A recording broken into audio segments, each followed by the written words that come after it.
gezdiğin yerleri ben de çok gezdim. Eşkin ateşinde gizlice yandım. Artık bahar emas, soğuk bir kış men. Baxtliler içinde axtarma meni. Pişman olsam da axtarma beni. Tenha kalsam da axtarma beni. Çıkaman sevgilim, dağlarga sensiz. Dağlar ham garip sensiz, dumansız cansız. Yolg'on dunyoni kez canım mensiz.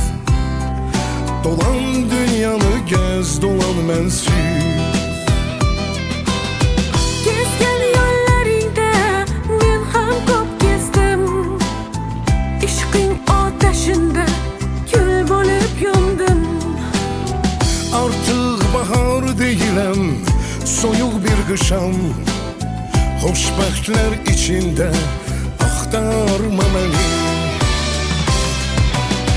Pişman olsam da axtarma beni. Tenha kalsam da Axtarma beni. ne vaxtsa yadına düşsem sevgilim.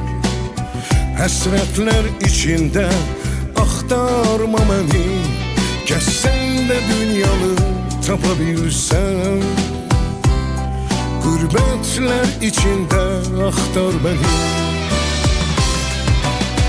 Pişman olsam da axtarma beni.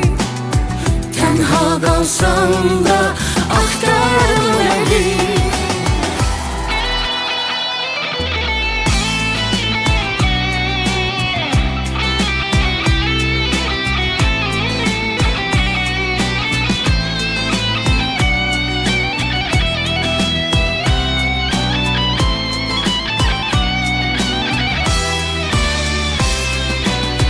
Pişman olsam da axtarma beni. Tenha kalsam da axtarma beni.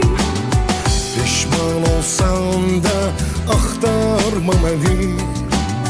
Tenha kalsam da axtarma beni.